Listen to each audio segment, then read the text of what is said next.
I'm Debasmita Mitra, and I would like to introduce our recent JCP paper titled MIM triggers formin to Arp2 based actin assembly in membrane remodeling in Drosophila embryos. Microvilli-like projections are common cellular structures.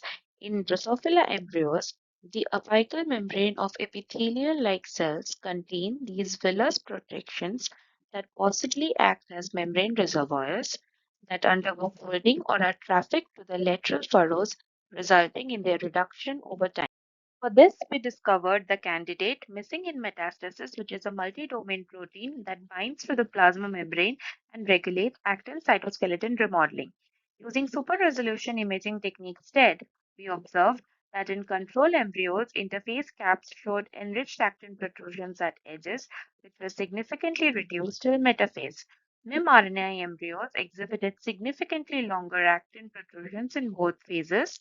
Conversely, embryos overexpressing DMIM-mCherry had significantly fewer and shorter protrusions.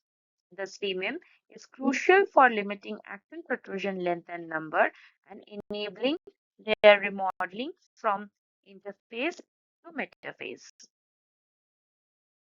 In MIM RNAi expressing embryos, the plasma membrane boundaries exhibit distinct protrusions that fail to dissipate even by metaphase. Furthermore, the lateral furrows in these embryos remain shorter compared to control embryos, indicating a disruption in efficient plasma membrane remodeling. Embryos mutant for DMIM showed reduced fluorescence intensity of the FM143FX dye in both interphase and metaphase, demonstrating that endocytic uptake of the dye is compromised in these embryos. In DMIM mutant embryos, we detected a downregulation of the Arp2 complex and an upregulation of the formin diaphanous. DMIM also regulates the accumulation of RAG-GTP at the cell cortex and exerts an opposing effect on the Rho pathway, leading to a decrease in Rho-GTP.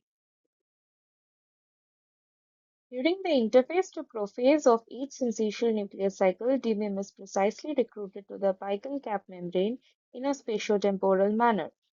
This is crucial because it facilitates the recruitment of RAG-GTP in the Arp2 complex, which in turn promotes the formation of a branched actin network and subsequent endocytosis.